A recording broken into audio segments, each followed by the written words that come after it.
mula ho nung pagkalampas na isang buwan ho na yun, hindi na ho, wala na hong contact sa kanya. Para saan daw niya gagamitin yung pera na nabanggit na hihiramin daw sa inyo? Ang sabi ho niya, meron daw po siyang paggagamitan sa pamilya niya. Ako ang nahikayat ako kasi kailangan ko po ng pera, pambili ho ng gamot ng misis ko. So parang Napakangailangan naisip nyo tayo na parang malaking bagay ang 2,000 na magiging additional. Opo. Okay. Nangangako po, pagkas ako naniniwala naman po ako sa maganda niyan salita. Hindi po natutupag. Ilang Okay. beses yung ginagawa niya yan. Bawal po kasi yun. Hindi po pinapayagan na magkaroon ng ibang trabaho sa ibang mga gawain. Yung po mga opisyales ng barangay at ng opisyales ng gobyerno. Nagtiwala dahil isa kang kagawad. Imbis nakikita pa siya doon sa hiniram mo, nawalan pa siya ng mas malaking halaga, times 5 pa ng kanyang kikitain. Ikaw daw ay meron daw umano'y trabaho sa labas aside doon sa pagkikagawad. Sarili mong kapitana sa sarili mong lugar, binibigyan mo ng sakit sa ulo. Pambansang Sumbungan, Bitag Helpdesk. Hiniraman daw kayo ng isang kagawad ng halagang 10,000 pesos. Opo, totoo po yan. Lumapit po sa akin siya at humihingi po ng tulong at kailangan daw po niya ang pera. Sabi ko naman po sa kanya, sa misis ko at ngayon kung siya na rin po kasi may sabi, manoling 12,000, may tubong 2,000. Ibibigay ko ika Mama Efren ho ang alias ko, Okay. ng alapang isang buwan. Mula ho nung pagkalampas na isang buwan ho na yun, hindi na ho, wala na hong contact sa kanya. Para saan daw niya gagamitin yung pera na nabanggit na hihiramin daw sa inyo? Ang sabi ho niya, meron daw po siyang paggagamitan sa pamilya niya. Ano yun? Parang emergency daw? Ano bang klase? Kasi siyempre kung manghihiram siya, dapat sasabihin niyo. Yung emergency ho ng anak niya. Ano yun? Hindi ko naman ho alam kung totoo ho yung sinasabi niya. Kung mo naman ho, kapitbahay siya at saka ho barangay council ho sa barangay namin, lakas ng loob kung binigay po sa kanya pera. So sa kadahilanan na siya ay isang kagawad at meron siyang posisyon sa barangay, ikaw ay nagtiwala at nagbigay sa kanya ng halagang 10,000 piso na may kapalit na 2,000 tubo. So in total, 12,000 dapat ang maibabalik sa inyo. Opo, totoo po yan. Ikaw ba ay nahikaya at dun sa binabanggit natin na parang tutubuan ko pa, 2,000, babalik ko sa iyo, buo? Ako ang nahikayat ako kasi kailangan ko po ng pera, pambili ho ng gamot ng misis ko. So Mga parang pangangailangan niya. naisip nyo tayo na parang malaking bagay ang 2,000 na magiging additional na mababayad within 1 month. So para sa'yo, sige, labas lang muna to ng konti since mabilis lang mawawala, then babalik din dapat yung buong 12,000 sa kadahilanan na gano'n. Tama ba? Opo. Lumapit ka dito sa aming tanggapan. Bakit? Anong problema na kay Kagawad? Hindi siya tumupad sa usapan? Hindi po siya tumupad ng usapan, tapos hindi na ho siya makausap. Okay. Malayo ho siya, saka wala na hong contact sa cellphone niya. Tatawag ho kami, pinapatay ho yung cellphone niya. Ganun po. Kaninong number yung tinatawagan ninyo at pinapatayin kayo? Sa kanya po, kanya pong number po yun. Mismong number ni Kagawad, pinapatayin kayo? Opo. Okay. Ngayon, sir, pinuntahan niyo ba siya sa barangay para kausapin or kausapin ng kanyang kapitana regarding dyan sa issue ninyo? Yun po, hindi po ako nakatiis at nagsampa na ho ako ng blatter sa barangay po Nag-file ka namin. na sir ng blatter against dito kay Kagawad. Opo. Hindi mo na nakita muli si Kagawad, hindi mo na nakausap muli, wala bang binigay ng mga rason kung bakit hindi siya makapagbayad or may mga binigay ng mga pangako na hindi naman tinupad? Ang klase mo, minsan ho, mission ho nila sa barangay ho yun. Nagkausap po kami ron sa barangay. Sa mabilis ho, mayroon lang ho mga 2 minuto. Mission ho And then, nila. Tay, tama ba? Parang may mga text-text kayo dito na nababasa ko? Opo, meron po. Oo, hindi nasagot dahil nagda-drive daw siya. Call ka na, wait ko lang kasi. Uwi na rin kasi dapat nitong 16. Wala ako pang call, pwede call ka na. Wala naman dyan sa gabi si Mama Efron. Nagbigay mo number ko para kahit sa gabi mag-usap kami. Sir, yung mga nangyayari, yung mga sinusulat niya dito or tinatype niya dito ay parang puro pangako lang? Opo, totoo po yan. Alam po siya sinabing totoo po yan. Okay. Nangangako po, pagkas ako naniniwala naman po ako sa maganda niyan salita. Okay. Pag dumating mo pangako niya, hindi po natutupag. Ilang Okay. beses yung ginagawa niya yan. Lumapit nga po sa barangay si Sir Efren upang ipagbigay alam niya yung nangyari sa kanilang hiraman ni Kagawad Andy. Okay. Pero po, nung At ang sabi po niya, gusto niyang makausap si Kagawad Andy. Okay. Kaya kami po, dito sa barangay, kasama po ang aking barangay secretary, talaga pong pinipilit namin na makontak si Kagawad Andy. At yun nga po, para sila magkaintindihan at magkausap. Pero po tulad ng sabi nga po ni Sir Efren, pareho din, hindi sinasagot yung mga tawag namin ni Kagawad Andy. Kaya nagkaroon pa nga po kami ng isang aksyon na ito po related na rin po doon sa problema na nangyari sa kanila ni Sir Efren. Inilapit na rin po namin ito sa DILG para si Kagawad Andy makausap at sana magkaroon naman kami ng komunikasyon. Kap, may gusto lang akong tanungin, no? Meron pa bang ibang issue dyan si Kagawad sa inyong lugar aside dito sa kay Tatay Efren? Nung pong mga nakakaraang pagkakataon, meron din pong reklamo sa kanya regarding din po dyan sa mga utang-utang.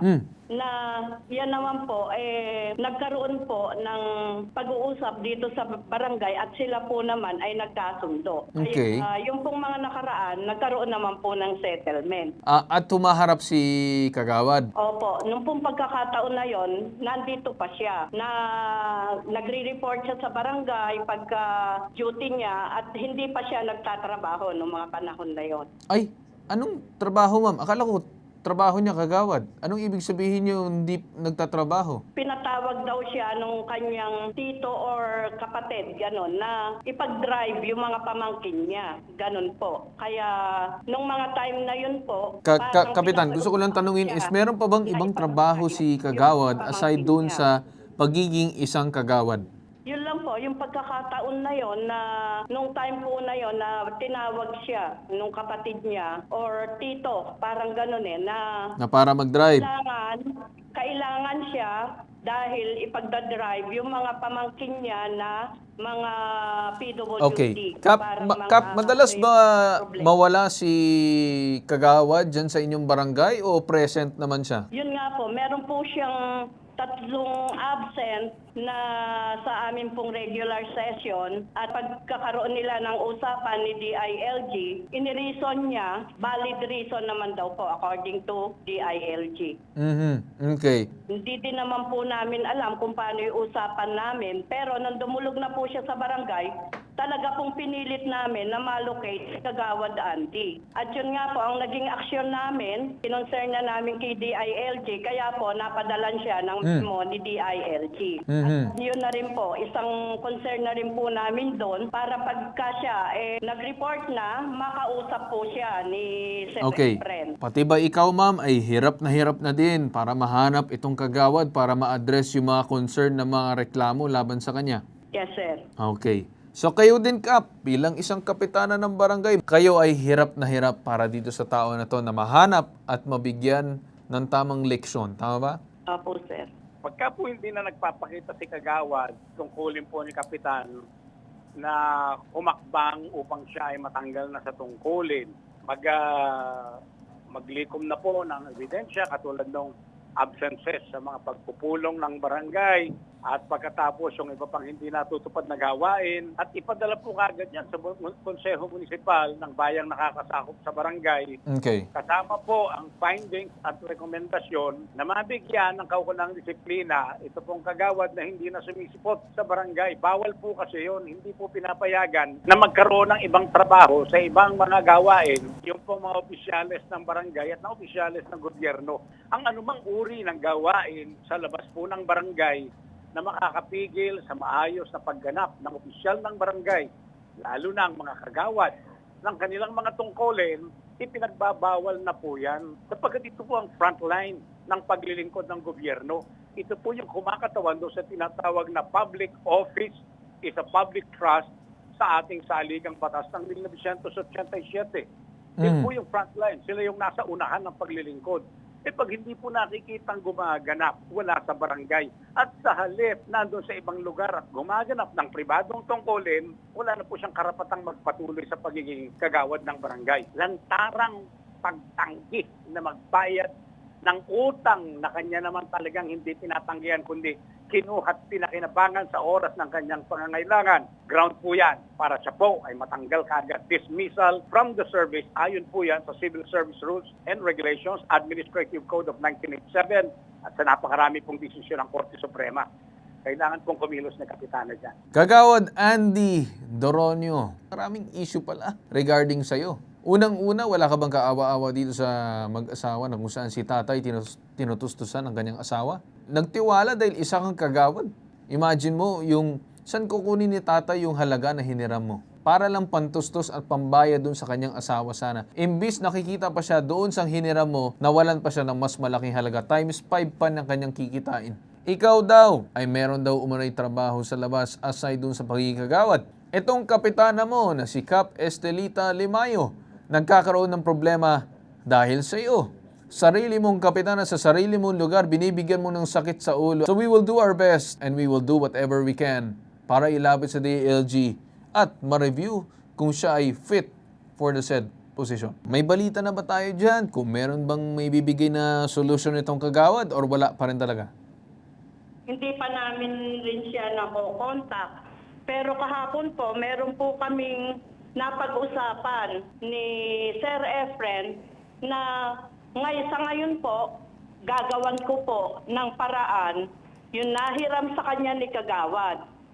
At doon po sa natitirang honoraria ni Kagawad, doon na lang po ikakaltas-kaltas. At sa ngayon po, ako po muna ang gagawa ng paraan. Siguro, Cap, bago natin gawin yan, ayoko naman din na posible maipit kayo. I-consulta din natin sa DILG yan. Kasi baka technical ka din dun sa aspeto na yun. Kasi may kailangan natin i-considera muna bago paabuti sa ganong klaseng punto, no? But, then again, mas maganda talaga ilapit na natin to sa DILG. Okay po, Kapitana? Opo. At Okay. ano po natin sa DILG. Okay, Kapitana. Maraming salamat po sa inyo. Okay po, sir. Sige Alright, po. thank you. Salamat po, marami pong salamat po sa inyo, Cartool po. Hindi ko kayo makakalimutan sa laki ng tulong niyo po sa akin, sa Bitag. Okay. Kaya po, siguro, dire-diretso po ang panunood ko sa inyo. Alright. Maraming salamat po sa inyo, Tatay Cipriano, sa paglapit dito sa aming programa. Maraming din po salamat sa Alright. inyo, Cartool po, at sa mababait na mga Bitag. Alright. Okay. Itong bagong pambansang sumbungan, Bitag Helpdesk.